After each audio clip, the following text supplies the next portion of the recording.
Hace unos 70.000 años, organismos pertenecientes a la especie Homo sapiens empezaron a formar estructuras todavía más complejas llamadas culturas. El desarrollo subsiguiente de estas culturas humanas se le llamó historia.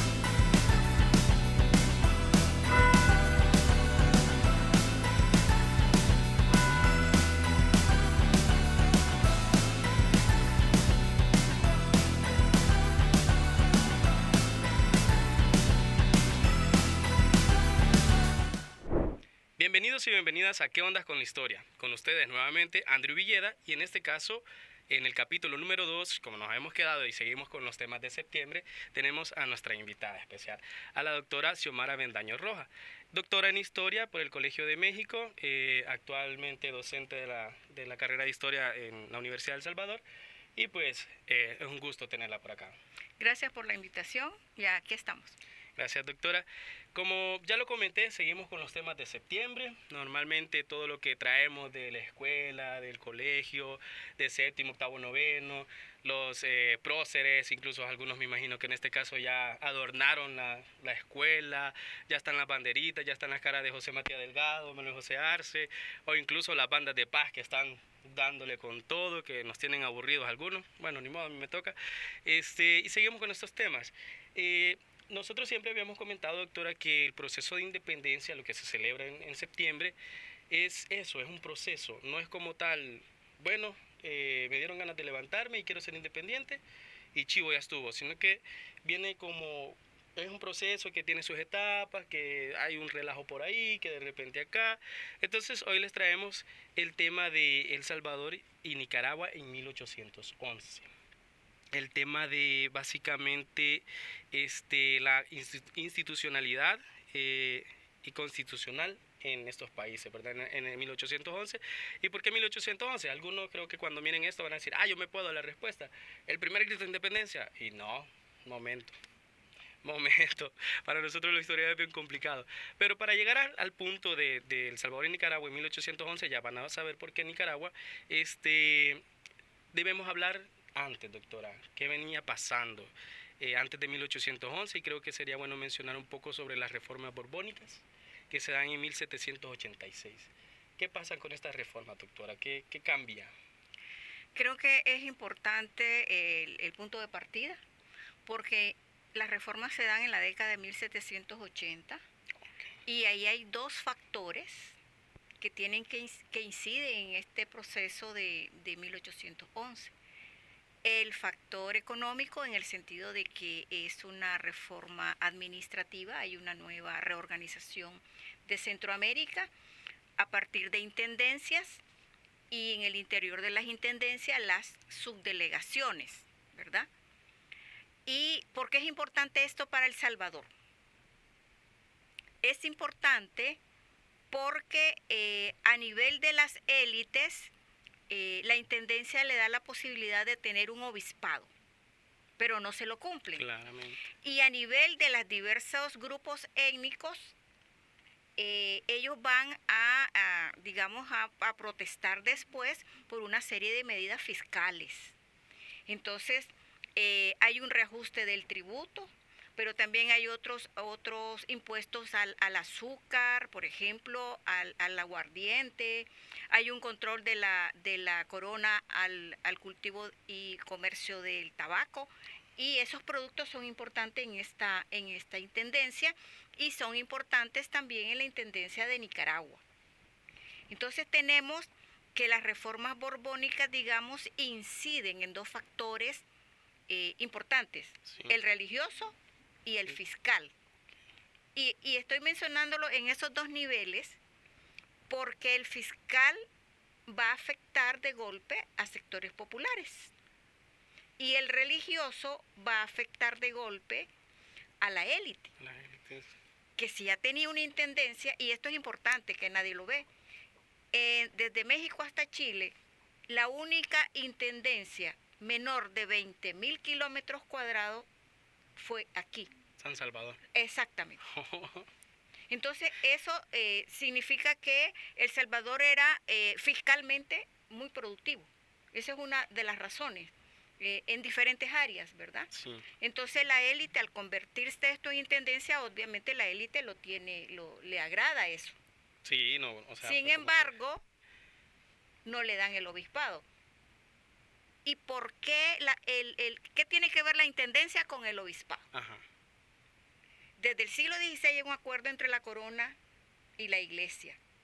Es decir, le dan a la iglesia todos los habitantes que hay en estos lares para que sean católicos, la única religión. Sí.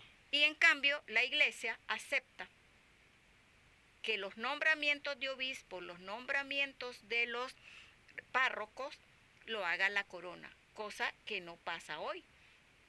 Actualmente, todos los párrocos y los obispos los nombra el Vaticano. El Vaticano. Entonces, ahí tenemos dos factores que van de la mano, uno en el sector popular y otro a nivel de la élite, que se van a conjugar en 1808 con otros factores de orden político. Cierto. Y es de mencionar también que, bueno, como usted dice, ¿verdad? Bueno, mencionamos a San Salvador ya como intendencia y aquí la sonrisa, ya me imagino el rostro, ¿verdad? En especial, y me gusta siempre recalcarlo, José Matías Delgado, que era el que iba a tener a cargo el obispado, si no me equivoco, ¿verdad? Entonces, era el que mostró más molestia con la élite de guatemalteca, ¿verdad? Porque ahí es como que empieza un poquito la molestia de que ya nos hicieron intendencia, pero ¿y el obispado por qué no? Entonces, y algo que estaba hablando ahora con un amigo y él me dice, estábamos hablando de próceres y no sé qué, y yo le digo, pero José Matías Delgado era tío de Manuel José Arce. Era familia. Era familia, familia. Es que el punto está que se ha magnificado a los personajes, y esto viene de la tradición historiográfica del siglo XIX. Así es. Pero ahora estudiamos procesos Ajá. económicos, políticos, sociales, culturales, familia, Ajá. y entonces hace falta estudios de familia. La élite salvadoreña que llega a la época de la independencia, creo, si no equivocarme, que el 30% de esa élite son parientes, primos, hermanos, cuñados, y también se integra a la familia, ojo, los ahijados, tema que todavía se hace. Sí. Entonces, si contamos todos eso, vamos a tener un gran número de familias emparentadas. Esa es una de las características que hay en 1811 y en la primera época en las primeras décadas republicanas en este país. Pero eso no es un fenómeno nada más de El Salvador, eso pasa en Guatemala, eso pasa en Nicaragua también, ¿verdad? Sí.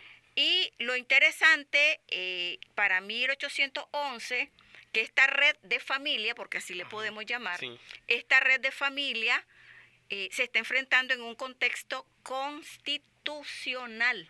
O sea, antes de 1811 hay que hablar de 1808. ¿Por qué digo esto? Porque siempre se dice, lo que pasó en El Salvador influenció en Nicaragua. Influenció en Nicaragua si solo vemos los dos lugarcitos. Ajá. Pero en 1808 es la invasión a España. Hay juntas en diferentes territorios españoles y luego se forma una junta central. ¿Para qué? En ausencia del rey, para gobernar la provincia. Entonces la Junta Central, en nombre de Fernando VII, gobierna España. Pero luego se dan cuenta que la tradición monárquica europea es que haya un consejo de regencia. ¿Qué es eso? Es un grupo de nobles, de notables, que en ausencia del rey o cuando el rey o la reina es menor de edad, gobierna en nombre del rey. Entonces, en 1809-10 está el Consejo de Regencia, llama a Cortes, o sea, a mandar diputados. Lo que quiero decir es que antes de 1811 entramos a un proceso de elaboración de una constitución en donde hay diputados de Centroamérica, que es Larrazábal, y luego en el 11 El Salvador va a mandar un diputado que es migueleño de apellido Ávila. ¿Y eso qué tiene que ver con 1811? Pues eso, si alguien me pregunta cuál es la influencia de esa Junta de El Salvador y cuál es la influencia de esa Junta de Nicaragua, la influencia es España. En ausencia de Fernando VII se hace una junta. Sí. ¿Y El Salvador es la primera junta? No. En 1811, o sea, antes de noviembre, Ujú. Guatemala quiere una junta, que eso es lo que no se sabe. Pero el capitán general no la deja y el obispo tampoco la deja que se haga. O sea, lo que quiero decir es que formar una junta no es sinónimo de independencia. Ujú. Formar una junta es retomar el poder en nombre de Fernando VII. La junta, ¿cuál es la influencia acá? Es la junta española. Y la junta española, ¿de dónde se origina? Porque todo esto tiene un antecedente jurídico. Y es que las 7 partidas del siglo XIII de Alfonso el Sabio, ahí hay un apartado que dice que en ausencia del rey se va a formar una junta. Ojo, no dice que representa o que sustituye al rey. Dice, en ausencia del rey se va a formar una junta. Entonces, la junta es española, la junta que no se formó en Guatemala, la junta que se formó aquí, que tampoco lo dicen, le dan más preponderancia al toque de campana de Delgado que la junta. En Nicaragua se formó una junta. Esa junta, o sea, la pregunta, ¿quién influencia a quién? Eso es tradición jurídica española. Española. Y lo que usted mencionaba, bueno, si se les hace ahí la duda a los que nos están oyendo de quién invadió España, pues el nombrecito es Napoleón Bonaparte. Napoleón andaba en sus relajos allá y bueno, es algo gracioso, yo siempre lo digo así porque a Napoleón le dice como que denos permiso de pasar, ¿verdad? Porque vamos a ir a Portugal. A Portugal. Y los españoles le abren la puerta, entonces pasa, dale, allá queda Portugal. Ya estando en España, pues vénganse también. Y algo que mencionaba, no recuerdo quién, es que eso ya lo traía planeado Napoleón, porque hasta llega con una Constitución. Ajá. O sea, ya iba preparado, o sea, me imagino que, bueno, ya estamos acá, sorpresa, ya les traigo esto acá. Entonces, complicado, empiezan a ver todo este tipo de cosas, la invasión a España, y lo que mencionan, no sabía que venía del siglo XIII. La junta. Ajá, la junta. Sí. O sea, que prácticamente desde la Edad Media. Sí. Wow, y de la Edad Media estamos ya hablando en 1811, vamos a tomar aquello que estaba ya escrito y hagámoslo. Porque otra de las cosas que no nos fijamos, y sobre todo los historiadores tienen esa responsabilidad, es creer que el hecho, o sea, al haber un hecho, la invasión a España, al haber un hecho, el acta de independencia, eso es un hecho. Sí. Al haber un hecho, al día siguiente cambió todo. Ah. Ahí está el problema de interpretación. Al haber un hecho, lo que hay es una modificación, hay una interacción de las ideas antiguas, hay una interacción de las leyes antiguas con lo nuevo. Sí. ¿Ya? Entonces, las juntas se hicieron en España, después viene el Consejo de Regencia, porque el Consejo de Regencia viene después, históricamente. Sí. Y después vienen los diputados. Ojo, no está Fernando estuvo cautivo desde el 8 hasta el 14, ¿verdad? Para muchos oyentes que no son historiadores. Exacto. Entonces, mientras estuvo Fernando hecho prisionero por Bonaparte en el pueblo de Bayona, la pregunta es, ¿quién tiene la soberanía? O sea, ¿quién tiene el poder? Por eso son esos desajustes en España, en México, en Centroamérica, en América del Sur. Solo Colombia, te digo, hizo más de 10 juntas. Y no son declaraciones de independencia. El problema es que nos quedamos viendo el ombligo, Sí. ¿verdad? Sí. Entonces vemos solo El Salvador o vemos solo Nicaragua, pero este es un fenómeno hispánico, porque su raíz es hispánica, Exacto. ¿verdad? Entonces, lo que pasa en El Salvador, con la supuesta declaración de independencia, por eso es uno de los temas de este mes, es que hay que meter eso de 1811 en un contexto atlántico. Sí. Viene de España, viene a Centroamérica, es un contexto atlántico que no podemos quitar.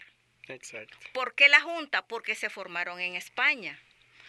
¿Por qué las elecciones? Porque la constituyente, porque las cortes se vuelven constituyentes para hacer una constitución que se firma el 19 de marzo de 1812. Entonces esa constituyente está mandando ya acuerdos, ya está mandando decretos. Sí.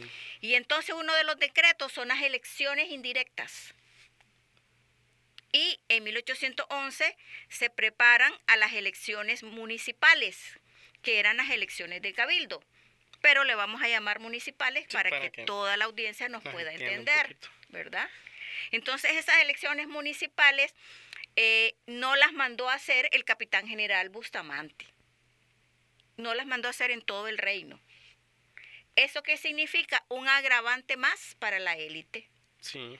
Porque, ¿cómo eran los cargos? Eran comprados. Entonces, los miembros del municipio en 1811 eran cargos comprados, incluso de sus abuelos, de sus tatarabuelos, y los cargos se pasaban de unos a otros. Cuando llegan las cortes o la constituyente, se mandan a que sea electo. Aquí es la novedad. Wow. Por eso te digo que hay jurisprudencia antigua y hay una nueva jurisprudencia que son las elecciones que con la Constitución de Cádiz se marca una época que llamamos constitucional y republicana. Sí. Pero aquí, ojo, que entonces lo que tenemos que observar es que hay prácticas políticas antiguas Y nuevas. y modernas Moderno. o nuevas. Ajá. Que eso es lo que ha faltado. Por ejemplo, ¿por qué tocaron las campanas? Ajá. Porque en la época, bueno, no hay WhatsApp, no hay teléfono, no hay satélites. No hay Twitter, no hay... Entonces, ¿de qué forma se convoca a las personas para una reunión? Tocando la campana. Sí. Entonces se toca, y incluso habían claves. Según el tipo de toque, era una reunión o en una emergencia, o había que resguardarse por algún ataque pirata, por ejemplo, las ciudades cercanas a las costas. Entonces, el toque de campanas es un llamado a reunión, y esa reunión se llama cabildo abierto, que algunos lo han oído mencionar porque todavía en algunos lugares llaman a cabildo abierto. ¿Qué es el cabildo abierto? Una consulta popular. Entonces, lo que hicieron en esos días, del 5, 6, 7 de noviembre, fue tocar las campanas, porque no solo fue un día, para que la gente se reuniera. Por supuesto que en 1811, y ya adentrándonos en el tema específico, en 1811 hay diversas manifestaciones populares. Así es. Quiero decir que independientemente de las ideas que existan, hay manifestaciones populares de indígenas, hay de mulatos, de los criollos, y ahí va también el clero acompañando. En Nicaragua y en El Salvador, el clero participó a favor de un levantamiento o para detener un levantamiento. O sea, el clero no se quedó al margen. ¿Y por qué?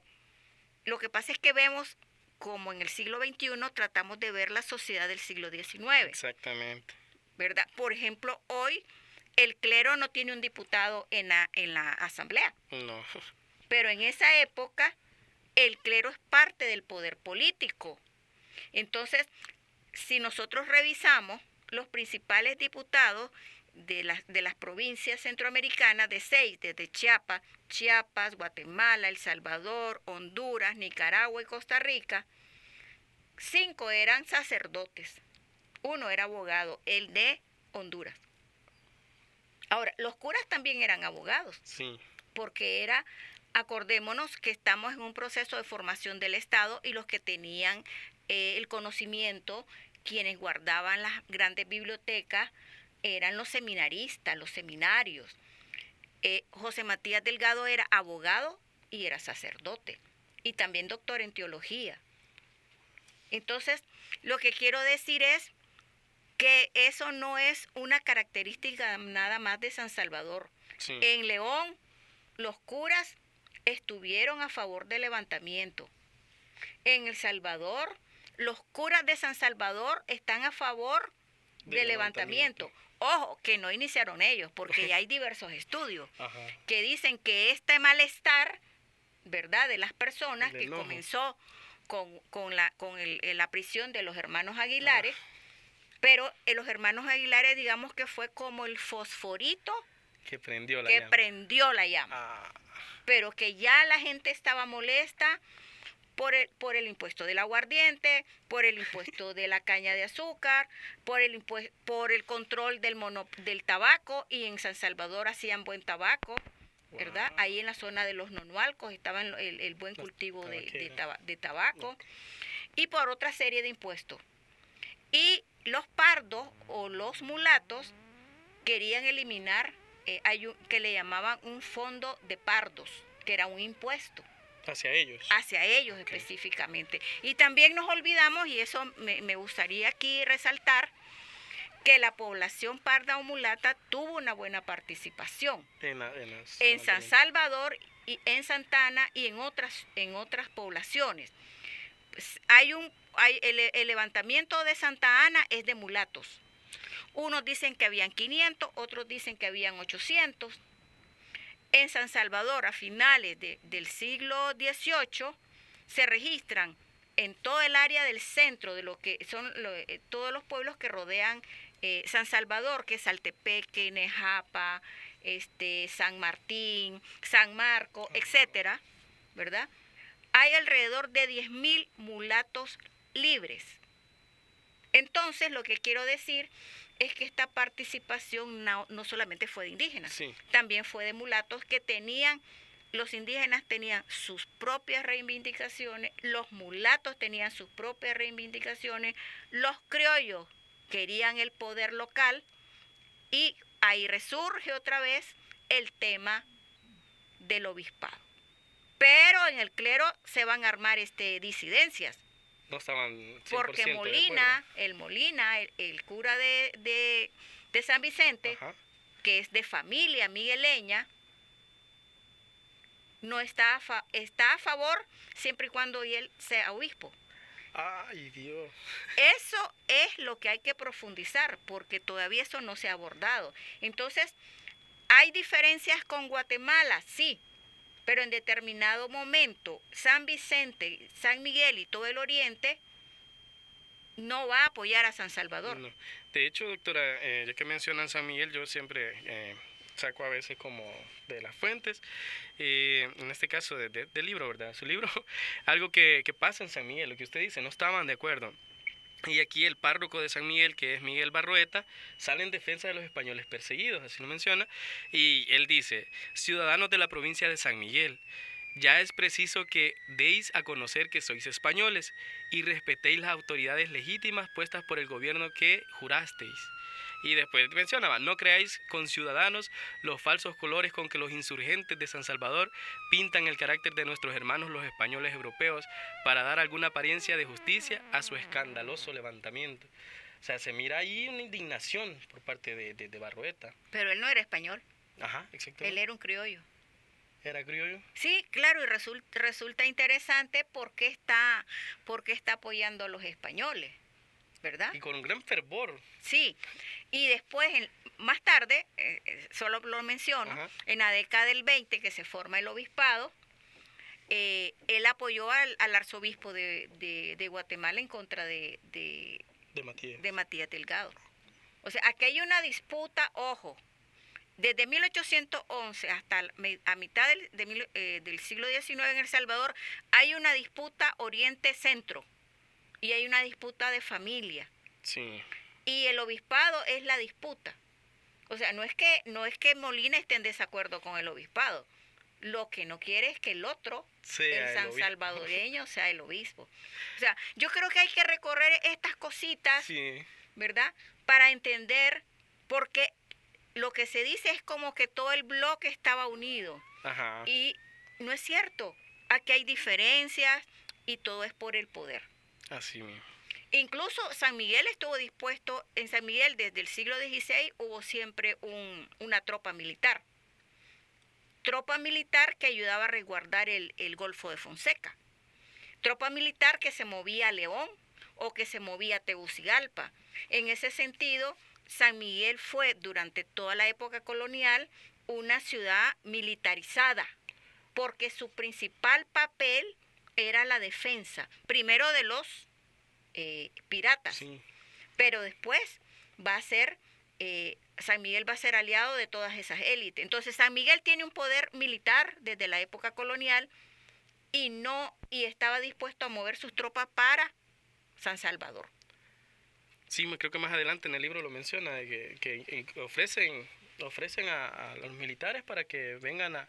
Creo que a los de Guatemala les dicen, no se preocupen, nosotros aquí mandamos a los militares que vayan a sofocar el levantamiento que está pasando en San Salvador. Sí, pero esto que no se vea que quiénes eran los buenos y quiénes eran los malos. Lo que digo es que detrás de esto hay una disputa de poder. Sí, nosotros siempre mencionamos eso. Para nosotros no hay buenos ni malos. Nosotros nos enfocamos en contar lo que pasó, los relatos, y no verlo con lo que usted mencionaba, tratar de ver desde el siglo XXI lo que pasaba. O sea, no era El Salvador, no eran no había la forma política, no eran militares que iban a llegar como, o sea, no hay que verlo de esa manera, lo contamos así, y lo que usted dice, no hay buenos ni malos. Así es. Así. ¿Y qué quería Nicaragua y El Salvador? Eso. Es que ese es el punto que hay detrás de un levantamiento que inició el 5 de noviembre y en Nicaragua fue el 13 de diciembre, después de la vela y del día de Guadalupe, Ajá. de la Virgen de Guadalupe, que es el 12 de diciembre. ¿Qué quería Nicaragua y qué quería El Salvador? Es que ese es un punto que no es, el punto no es derrocar al gobierno español. Las dos élites quieren estar bajo el gobierno español, pero siendo ellas las que mandan. Eso es lo que hay detrás de todo esto. Y en San Salvador se formó una junta que duró 3 semanas. A finales de noviembre ya esa junta había desaparecido. Ni el mes duró. No, porque se metió la élite guatemalteca, que muchos de sus grandes financistas, muchos comerciantes de Guatemala eran financistas de los hacendados añileros salvadoreños. Entonces, perder el territorio era alejar la posibilidad de recuperación, la inversión que ellos tenían. O sea, aquí hay detrás un asunto de orden económico, financiero. Sí. ¿Y quién fue el que medió? José Aycinena, hijo de quién, hermano de quién, de la famosa familia Aycinena. Sí. Entonces Aycinena vino y fue el sustituto de Gutiérrez y Ulloa, a quien los sansalvadoreños con este levantamiento echaron. Sustituye a Aycinena. Se meten a mediar con el Bustamante y ahí le bajan el gas a esa presión para que no le eche las tropas a San Salvador. Y resulta interesante porque en 1808 hubo una elección para nombrar un miembro de Centroamérica para ir a la Junta, al Consejo de la Junta Central de España. Y El Salvador, ¿por quién votó? Casualmente. El candidato de la intendencia de San Salvador fue José Aycinena. Casualmente. Y en esto no hay casualidad. No. Es decir, que la familia Aycinena está ligada a la élite sansalvadoreña por una serie de razones que todavía no conocemos a profundidad. Hay trabajo por hacer. Claro. Y José Aycinena es el sustituto de Gutiérrez, Gutiérrez y Ulloa, que era el intendente de San Salvador. Echan a Gutiérrez y queda José Aycinena. Y José Aycinena después se va para España porque lo nombran en un cargo. Lo que te estoy diciendo es que la persona tiene un peso aquí y en España. Va a ocupar un cargo en España. ¿Quién sustituye a Aycinena? Peinado. Y Peinado es uno de los constitucionalistas guatemaltecos que siempre ha apoyado las Cortes de Cádiz. Lo que quiero decir también es que Aycinena y Peinado estaban por la modernización. Sí. Y en eso coincidían con los sansalvadoreños. Porque ya hay estudios que la élite sansalvadoreña en la década del 20 son de línea republicana. y en eso se acercaban con cierta élite guatemalteca en ese momento. Posteriormente los Aycinenas se van a ir al bando moderado, Exacto. que después se llamó conservador. Ujú. Pero en esta época de 1811 la familia Aycinena es aliada con la familia Delgado y de León. ¿Y por qué de León? Porque hay que revisar los apellidos de los demás. Cierto. De León fue un señor que vino en el siglo XVIII, tuvo 5 o 6 hijas y las casó con hacendados salvadoreños. Entonces, muchos miembros de estos que están involucrados son primos, hermanos o cuñados. Lo que mencionábamos al principio. Exactamente. Entonces, aquí hay intereses familiares, intereses de élites que se conjugan con la problemática indígena mulata. O sea, cada sector, cada grupo social tiene sus propias aspiraciones. Se da el levantamiento, la élite se mete en el levantamiento. Es lo que, como yo digo, vino la ola y fueron surfistas. Ajá. Vámonos aquí. Aquí nos vamos. Exactamente esa es la imagen que a mí me da eso. O sea, ellos no levantaron la ola. La ola la levantaron los indígenas, los mulatos, los que estaban en desacuerdo. Descontento por todo. Pero ellos agarraron la tabla de surf y ¡boom! Se metieron. Y por supuesto que son líderes. Son líderes porque son los párrocos, son los que confiesan a las personas, son los que guían a las personas. Exacto. Eso pasó igual en la ciudad de León. En la ciudad de León echaron al intendente, se reúnen en cabildo abierto, tocaron las campanas también, pero resulta interesante porque hay más información. Poca, pero más clara. No estaban tan... Nombraron representante de barrios de la ciudad de León. Y resulta que de 11 representantes de barrios y de pueblos cercanos, 9 son sacerdotes. Seguramente eso pasó aquí también, lo que pasa es que no tenemos los registros. Entonces, los sacerdotes se metieron de lleno con los grupos populares, que eso es otra de las cosas que no se dice. ¿Por qué? Porque hemos tenido una historia en base a individuos, a líderes, llamados próceres, pero es un concepto mal usado, ya que hace rato vos lo mencionaste. Porque según varios historiadores, ahora hay una línea de investigación que se llama historia conceptual. Y eso es estudiar el concepto en la época. En otras palabras, ¿qué significaba prócer en 1811? Significaba notable. Y de eso hay registro. Por ejemplo, José Aycinena. ¿Qué se decía? El prócer José Aycinena. Pero era sinónimo de notable. Okay. Entonces, los conceptos mutan. Sí. Cambian el significado y el lenguaje cambia. Una palabra aquí, que puede ser normal, en otro lado puede ser una ofensa. Sí. ¿Verdad? Sí, cambia totalmente. Entonces, eso tampoco hemos estudiado. Prócer es algo que se tilda a finales del siglo XIX. No existe en 1811, 1820, no existe el término prócer para lo que ahora entendemos y celebran las fiestas patrias. Exacto. Prócer era una persona notable. O sea, de notoriedad, de familia, de dinero, de abolengo, que había estudiado en la Universidad de San Carlos. A eso se refiere prócer. Pero ya a finales del siglo XIX se le llama prócer a todos los que firmaron el acta de independencia. Pero entonces se les debería llamar prócer a todos los que firman tratados. Exactamente. El tratado, por ejemplo, comercial entre El Salvador y Estados Unidos, yo no escucho que a esos señores que firmaron le llaman prócer. Así es. Entonces, ¿qué son? Se preguntará el público. Pues yo retomaría el término de Turcios, que le llaman los primeros patriotas. Patria en el sentido, en la connotación de matria, patria, matria, el origen, tu terruño, tu lugar. En ese sentido, en ese significado, me parece más acertado el término de Turcios, de que son nuestros patriotas, nuestros primeros patriotas. porque prócer en la época No. significa notable. Sí.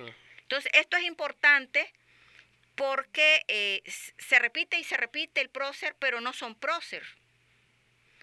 Y hay otra cosa que hay en 1811. ¿Se decretó la independencia? No. Entonces, ¿quién lo inventó? Porque esto es un invento. Exacto. En 1911, en el Don Manuel. señor Jerez, Víctor Ah, Jerez, que era ministro de Educación. En 1911, Víctor Jerez, político, profesor de la Universidad Nacional también, dijo un discurso y él fue el que dijo que José Matías tocó las campanas y que él había declarado la independencia.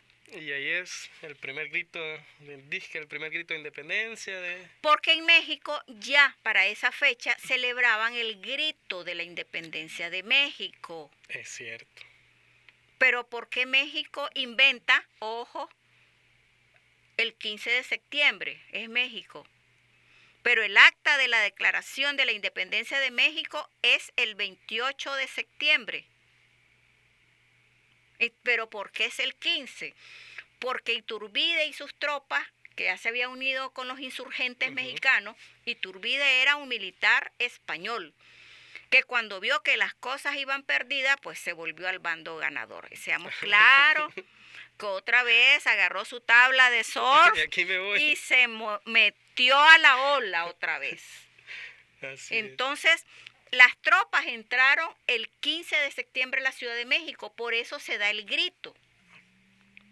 Pero aquí, en El Salvador, no hubo ni un grito de independencia. Lo que estaba tratando de la élite es mediar el conflicto. Mediar el conflicto porque las otras personas no querían al intendente porque era el gobierno que les imponía unos impuestos.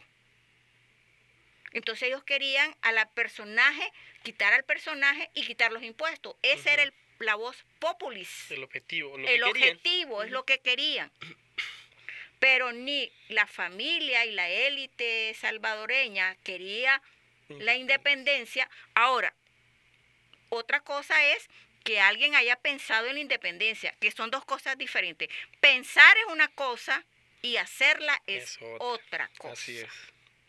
Porque, por ejemplo, ideas de independencia había desde 50 años atrás. Ideas.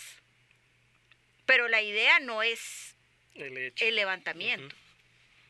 Entonces, el levantamiento se da en 1811 para destituir al intendente, para hacer las elecciones, y eso pasa estaba hablando de Nicaragua, pasa en Nicaragua, se hace una junta, pero la junta ya dura hasta abril. Duró más. Abril. Sí. Aquí mientras duró 3 semanas. Sí, porque vino, ¿quién? Aycinena. Desde Guatemala. Claro, José Aycinena dijo, aquí vamos a mediar.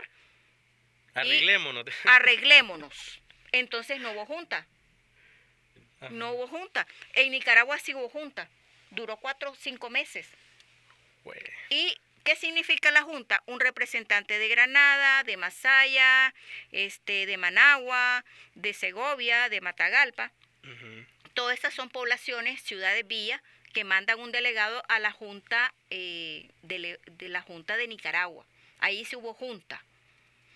Pero ¿quién medió? La iglesia. ¿Y quién fue el presidente de la junta? El obispo Nicolás García Jerez.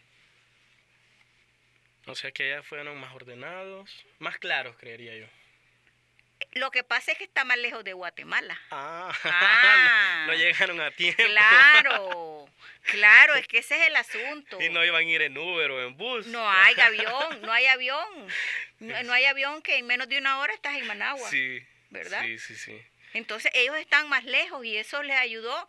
Y que la gente, ahora, el papel de los curas, ya te dije que habían representantes de los barrios. Sí. Eso ayudó a que aceptara a García Jerez como presidente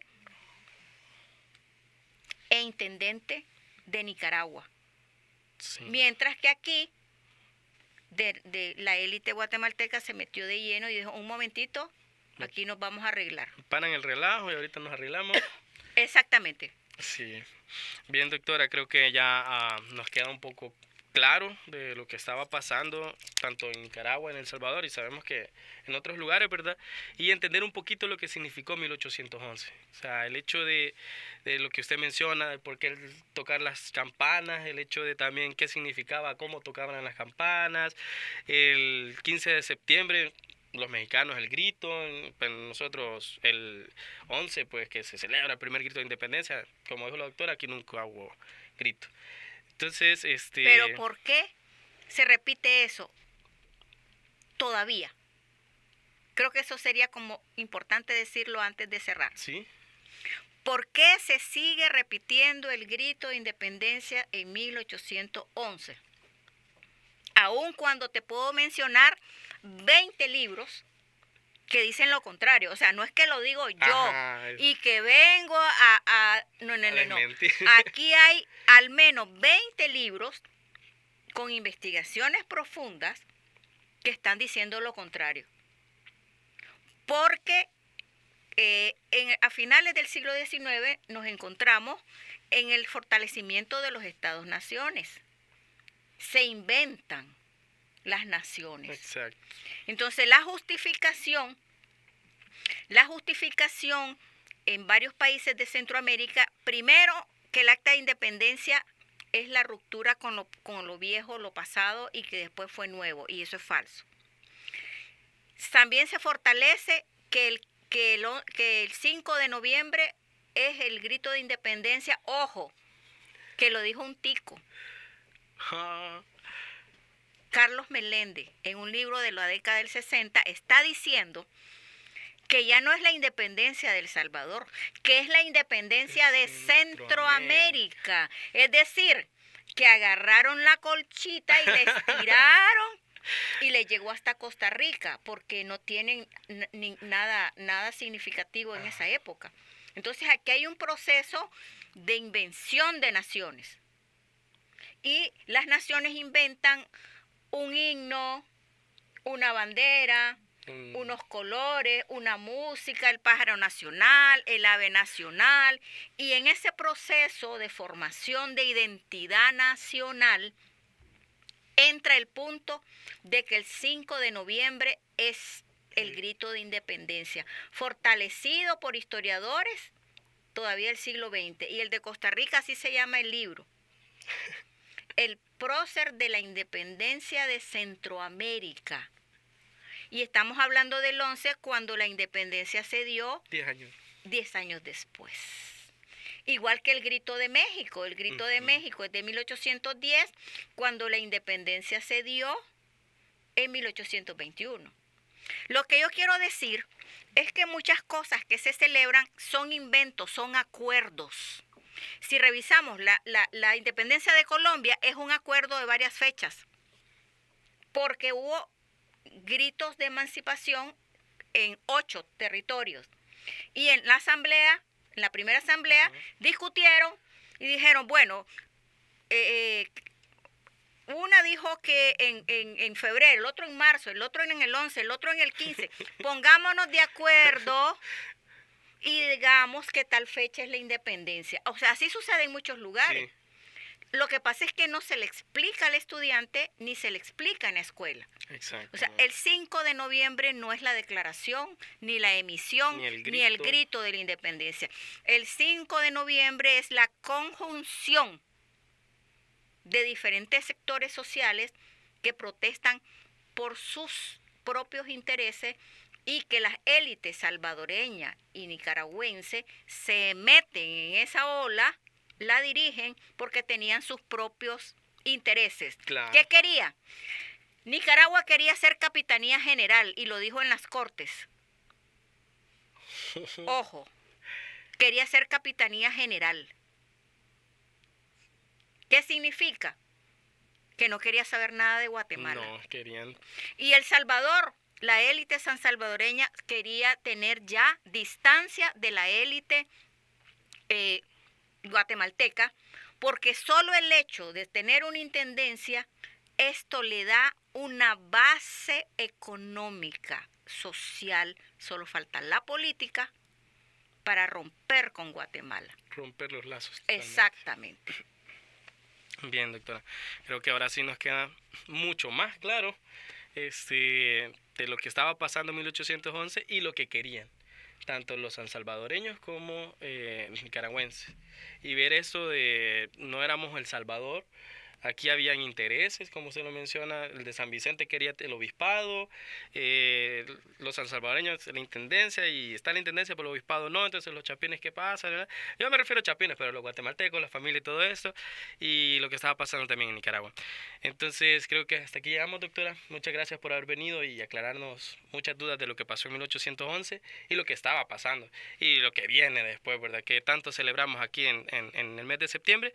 Y pues esto sería todo. Gracias a... Sí, quisiera decir que en Internet, las personas que me escuchan, en Internet pueden, todo lo que yo he estado hablando, pueden encontrarlo en Internet en un sitio de Academia Pleca Xiomara Avendaño Rojas. Pueden bajar los artículos, no se paga, porque ese es otro de los objetivos que tengo, de todo esto que hemos estado hablando. Ahí pueden encontrar los artículos y cualquier persona los puede bajar sin ningún costo. Sí, gracias, doctora. Igual siempre dejamos en nuestras redes sociales de ¿Qué onda con la historia? La bibliografía. Ya que mencionan los artículos, vamos a dar el link junto con la bibliografía del libro, para que ustedes puedan pues tomar notas o consultar si es verdad lo que están diciendo, ¿no? Aunque nosotros siempre dejamos la bibliografía para que ustedes chequeen. Así que muchas gracias. Recuerden estar siempre al pendiente de las redes sociales de YSUS y pues también con nosotros. Y recuerden, quien no conoce su historia está condenado a no saber qué pasó en 1811. Gracias.